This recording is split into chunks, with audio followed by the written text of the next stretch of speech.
Halo, jumpa lagi di materi kali ini kita akan membahas mengenai fisika elektro ya. Ya, kita membahas mengenai apa hubungannya fisika, elektro dan menjadi komputer. Nah, ya. Apa sih pentingnya kita belajar fisika, elektro? Kan sekarang era modern, pakainya komputer. Kenapa kok harus belajar rumus-rumus yang waduh sulit kelihatannya. Nanti kita bahas dan akan kita lihat bahwa kalau kita menggunakannya, memahaminya tidak sulit kok. Nah, yuk langsung saja. Jadi pertama dulu ya, fisika dan elektro. Kita dari fisika dulu. Mengapa kok fisika? Nah, ini ada lingkaran yang isinya rumus-rumus ya, banyak sekali. Wah, ruwet ya. Nah, tapi tidak usah pusing-pusing. Sebetulnya ini sumbernya hanyalah dari dua rumus saja. Nah, sederhana saja. Yang pertama R kali I atau I kali R. Nah, ini rumus apa nih? Ini adalah rumus menghitung tegangan atau V. Nah, jadi V sama dengan I kali R atau boleh dibalik V sama dengan R kali I. Nah, boleh dibolak-balik ya. Nah, itu yang pertama. Nah, V sendiri sudah jelaskan voltage tegangan satuannya volt. Ya. I arus satuannya ampere. R tahanan. Nah, satuannya ohm. Nah, resistor nih. Nah, kemudian ada persamaan lain yang perlu dicermati ya, yaitu persamaan apa? Persamaan mengenai ini daya atau power. Nah, cara menghitungnya gimana power? Cara memperolehnya nah, dengan perkalian V dikalikan I. Ya. V-nya apa? Tetap voltage, tegangan dikalikan I, arus. Ya. Ya. P sama dengan V dikalikan I. Daya sama dengan tegangan dikalikan arus. Dah, dua persamaan ini saja yang harus dipegang. Nah, dalam urusannya perlistrikan yang hubungannya dengan fisika. Nah, nanti di materi-materi selanjutnya kita akan membahas detail ya, apa sih yang dimaksud V. Nah, V itu kan tegangan ya. Beda potensial. Beda potensial itu bagaimana ya? Nanti akan kita bahas di materi selanjutnya.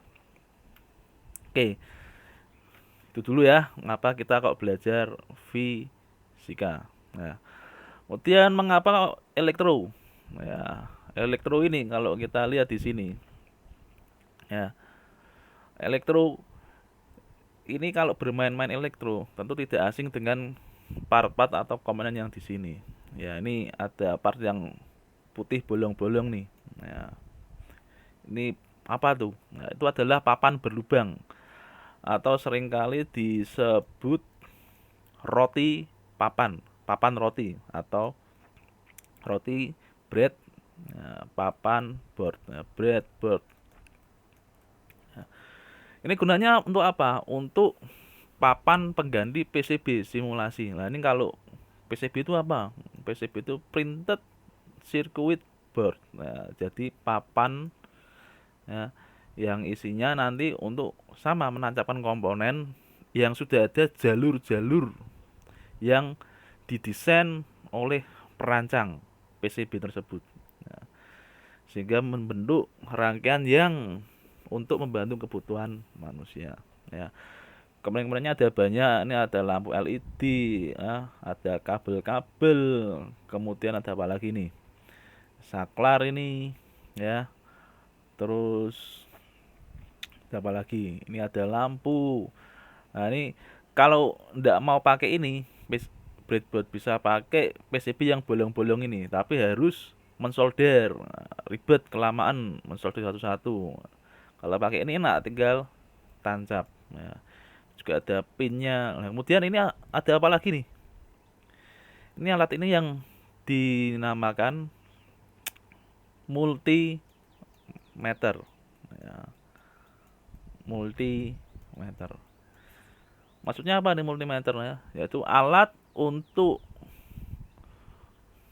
metering atau mengukur berbagai macam yang hubungannya dengan listrik, elektro tentunya. Ya, ini kan konteksnya masih elektro ya. Untuk mengukur apa? V tegangan, kemudian arus, ampere, ya, kemudian tahanan, dan lain sebagainya, multimeter. Ya. Nah, tadi sudah belajar mengapa kok harus fisika, mengapa kok harus elektro ya. Elektro itu seperti ini. Nah, kalau mau belajar elektro, ada program studi sendiri, ya, bisa sampai S1, S2, S3 ada. Nah, doktoral elektro. Nah, kalau elektro dilihat dari gambar ini kurang jelas. Nah, jadi beberapa contoh komponen elektro misalkan ada di gambar ini. Nah, ini tadi saya bilang ini LED ya. LED itu apa? Nah,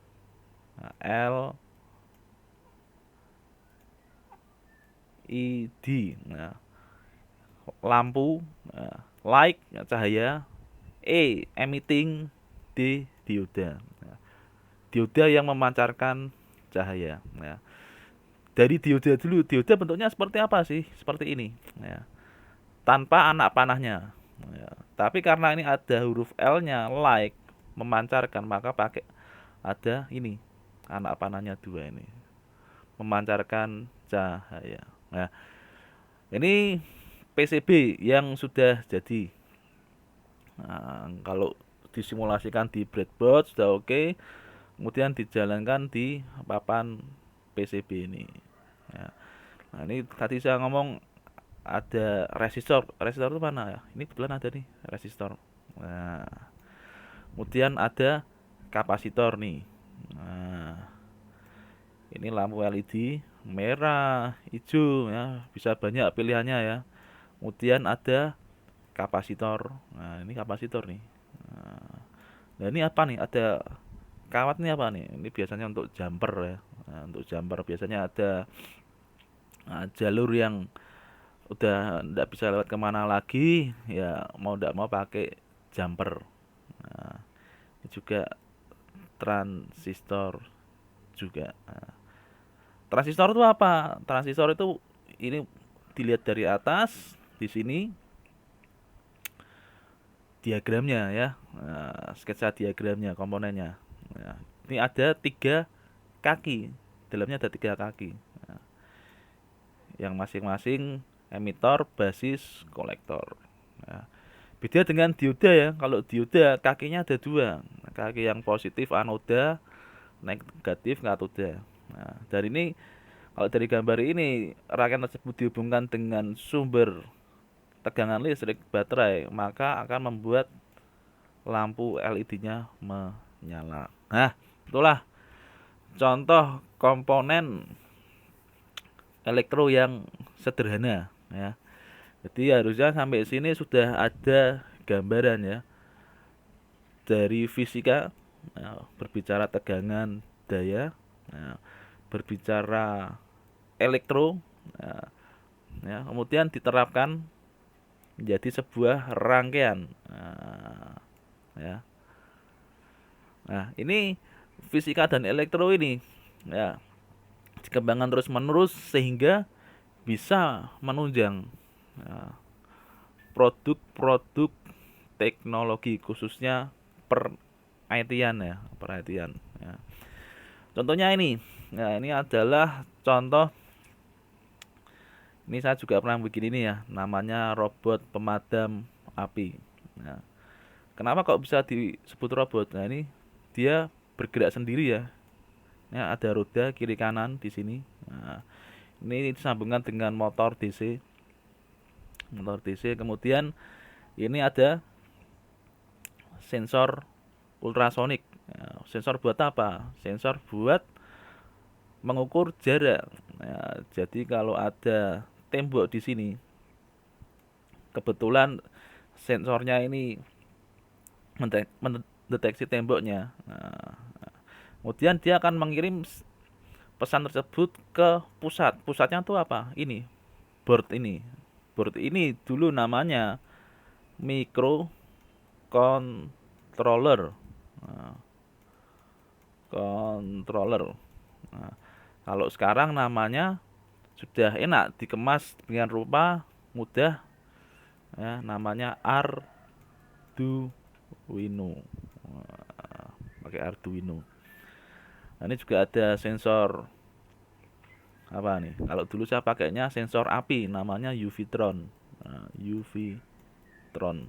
Nah, jadi kalau mendeteksi api, actionnya api tersebut dipadamkan. Padamkannya menggunakan apa? Kalau ini kipas. Kalau saya dulu pakainya air. Ya. Siapa yang mengontrol semuanya? Ya ini, Arduino-nya di sini, microcontrollernya ini. Nah, itu ya. Ya. Sekarang bagaimana, apa hubungannya fisika, elektro dan komputer? Nah, komputer kan kayak gini ya, dilihat enak ya, lebih menarik. Ini server ini. Yang ingin mendalami lebih lagi mengenai materi mengenai komputer ini, ya, bisa lihat di materi mengenai organisasi komputer ya. Ya, jadi ini microcontroller ini sebetulnya, ya, unit yang bisa dibilang simplifikasi dari komputer ini. Ya. Jadi kalau komputer ini, kalau kalian belajar organisasi komputer, ya, ada disusun oleh CPU, prosesor, kemudian disusun oleh perangkat yang namanya I/O. Ya. Kemudian ada yang namanya memori. Nah, dan tiga-tiganya ini tidak bisa bekerja sendiri-sendiri. Dia harus dikumpulkan, dikoneksikan di sebuah sistem yang mengatur, namanya sys.io. Nah, ini kalau sistem I/O ini letaknya di mana? Letaknya di motherboard. Yang mengatur keseluruhan input outputnya. Nah, motherboard nanti akan kita lihat bentuknya seperti apa. Bentuknya seperti PCB. PCB itu seperti apa ya? Seperti ini, ya, ya, ya seperti ini PCB. Ini gambaran, ya, kalau orang boleh bilang kerajinan tangan lah. Tapi ini kerajinan tangan yang apa ya namanya ya? Kalau buat saya sih nyeni, nyeni. Ya, jadi fisika dan elektro, nah, berkembang, nah, sehingga bisa menjadi sebuah perangkat komputer. Nah, perangkat komputer itu juga cara kerjanya, ya. Ketika kita memencet tombol ini, tombol switch on, di dalamnya sudah bekerja bermacam-macam perangkat, berbagai macam komponen elektronik yang saling mendukung satu dengan yang lainnya, sehingga bisa menyalakan laptop ini, menyalakan komputer ini. Ya. Nah, berikut contoh yang dinamakan motherboard. Nah, atau kalau dalam elektro, ini motherboard ini adalah seperti papan PCB. Nah, papan PCB diisi oleh komponen-komponen elektronik yang buatan pabrik sehingga tampak bagus, rapi, menarik. Nah, tapi sebenarnya sama. Contohnya ini. Nah, ini komponen apa nih? Nah, ini komponen apa nih? Ini adalah komponen yang namanya kapasitor. Nah, kapasitor. Kapasitor itu yang seperti apa? Sebelumnya sudah pernah saya tunjukkan.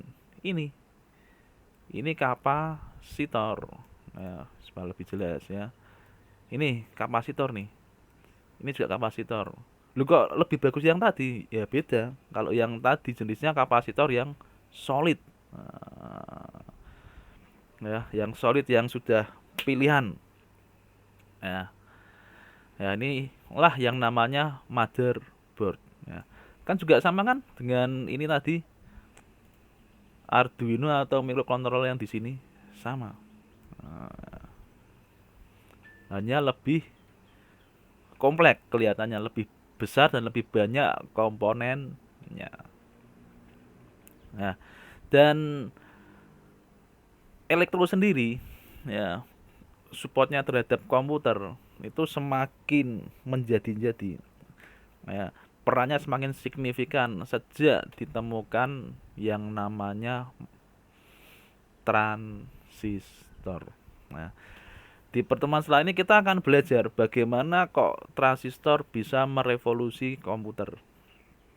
Nah, kita akan belajar cara kerjanya dan bagaimana kok transistor itu bisa digunakan sebagai komponen utama atau game changing dalam dunia perkomputeran sehingga berkembang terus sampai sekarang ini ya. Oke, saya kira cukup materi kali ini. Kurang lebihnya mohon maaf dan jangan lupa untuk happy coding.